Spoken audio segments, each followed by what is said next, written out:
Okay, welcome. Here we are again for another talk on our Let's Talk series from the Daughters of Wisdom with COWw. And today we're going to tackle the subject of compassion. So we're going to give some thought to this. And the compassion is basically the ability to express sadness and concern for the sufferings or misfortunes of others. And that would include putting yourself in another person's shoes, so to speak, and it also includes compassion for other living creatures, be they animals or even trees for that matter. Yeah, I think it was just a couple of days ago I posted on my Facebook this really neat little picture of an owl. His face is sticking out of his little owl hole in a tree, and right next to him is a little baby duckling. So I think compassion might have to do with animals, just like Peggy said.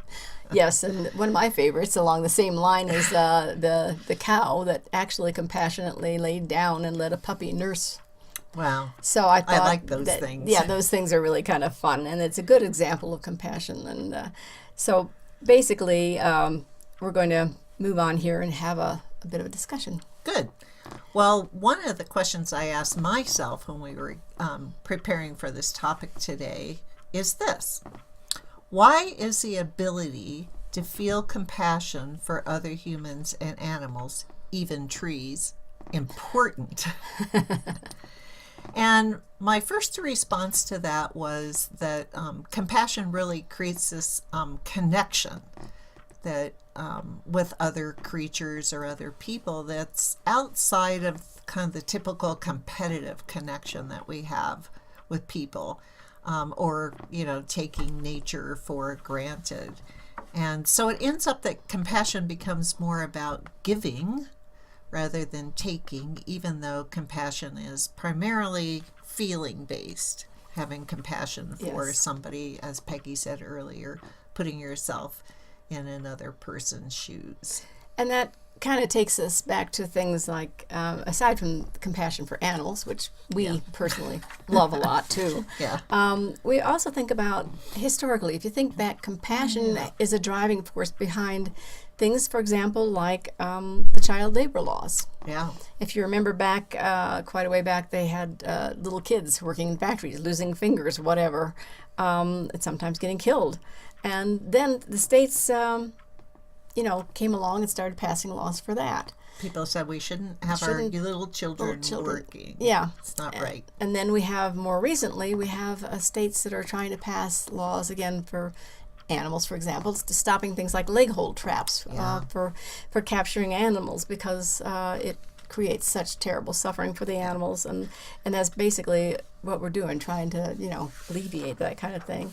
So, and compassion also can cause us, for example, as human beings, you see an earthquake or a typhoon or a hurricane or a tornado, and it creates an environment where we feel, you know what, if we could help. And sometimes it has to do with finances. I mean, maybe you just donate some money or something like that to help out, or you might even be one of the people who physically goes there to lend a hand out of compassion.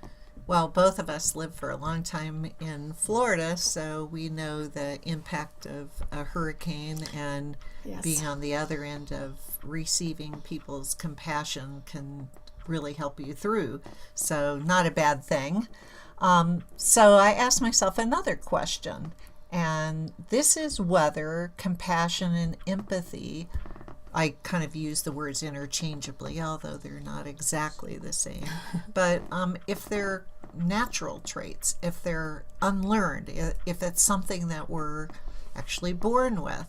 So I did a little bit of looking around on the internet and reading a few articles from some studies that were done, and it is found that by the age of 2, children start to show what they call genuine empathy, and the word empathy is used interchangeably in these studies, so I use their word.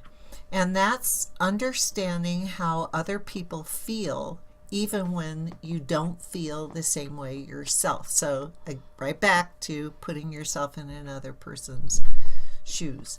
So pretty interesting, starting at around the age of 2. And I think we're all have seen or are aware of the cute little pictures you see of like maybe a little kid who's barely a toddler, and mommy's crying or whatever, and the little kid will be maybe patting mommy's cheek, going, "It's okay, mommy. It's okay, mommy."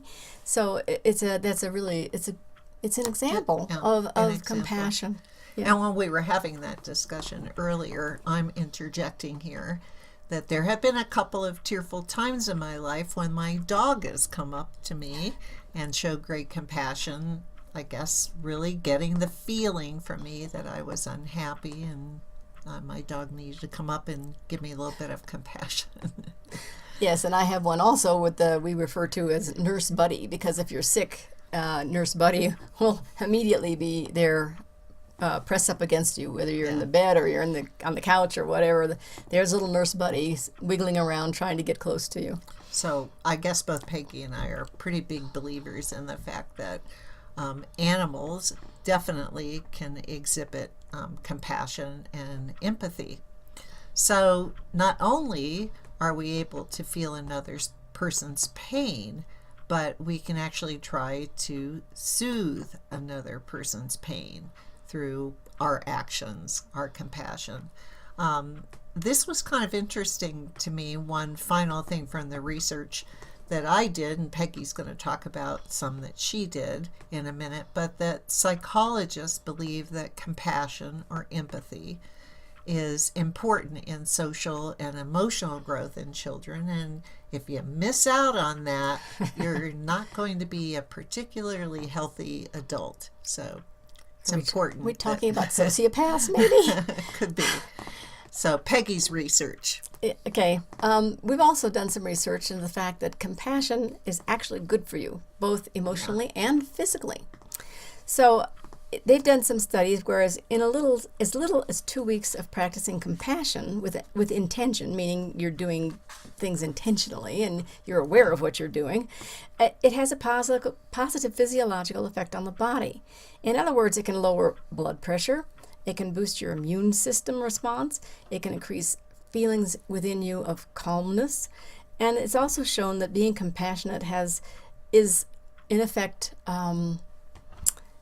contagious to others. That's true. If you're compassionate and you're putting that out there, it actually slides off on other people, and they become more compassionate. Yeah, I read this really great story about this guy who decided he was going to practice being a little bit more compassionate. So every day for a whole week, when he bought his morning coffee, he bought coffee for the person standing behind him, and he had some of these things happen to him. He began to feel better about himself. The people around him, especially the person who got the free coffee, they were in a better mood. But it's kind of like compassion can be catching. Yes, and that's a good thing. That's a good thing. So that was pretty cool, I thought. So there's a lot of good stuff that comes from compassion.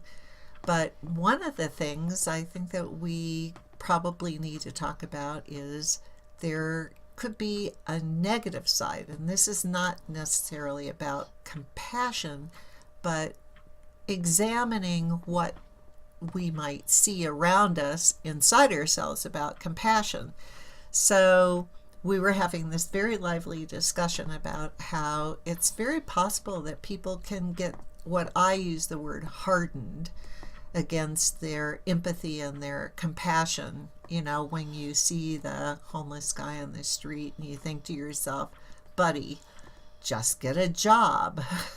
So that your compassion turns into being judgmental. Or the person who hears about a really terrible, we use hurricanes because that's something that happens here not that infrequently, we're sorry to say. But somebody who might in the past have sent some money or donated some food, and they say, you know what, I'm not giving one more red cent to those people. That's the government's job. So I think it's kind of important for us now, as we're thinking about our empathy and our ability to put ourselves in another person's shoes, to think about exactly what we see as compassion in ourselves.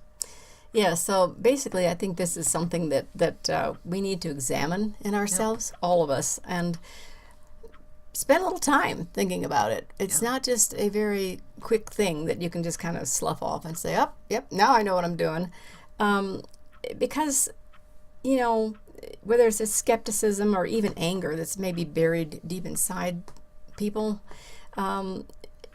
It takes away from your compassion. Yeah. And it hardens you, and you know, it's something that we really don't. It's probably not the best road to go down. Probably not. But I do think it's important for us to entertain the discussion about the opposite of compassion, and that's finding ourselves kind of hardened against the idea of being compassionate. And I want to interject, but I think it's really important to consider that part, because in society today, I think we are getting hardened more than we used to be. And I think it really is something that maybe we should internalize and really give some thought to for a while. Yeah. Well, we've got a quote that we're going to use here as we wrap up today's discussion, and we're also going to include it at the end of our YouTube video, because it might be something you want to think a little bit about, and that is, wisdom without compassion is ruthlessness, and compassion with wisdom is folly. So wrap your head around that and comment here on our YouTube video. And we love feedback, so any kind of feedback you have for us. And I think Peggy's going to tell us about our next get-together here. Yes, I am. We are going to be doing our next get-together in about 2 weeks, because I'm going to run off for a little bit of a vacation break. Lucky Peggy. So I'll be gone, but we'll be doing this in about 2 weeks. We'll, of course, have our usual notices up on Facebook and everything. Yep. And so we're going to have a discussion next time on honesty, what it means to you, what it means to us, and where we're going with it. Well, we'll see where that takes us. Compassionate took us to a couple of very interesting places. Yes. So see you next time.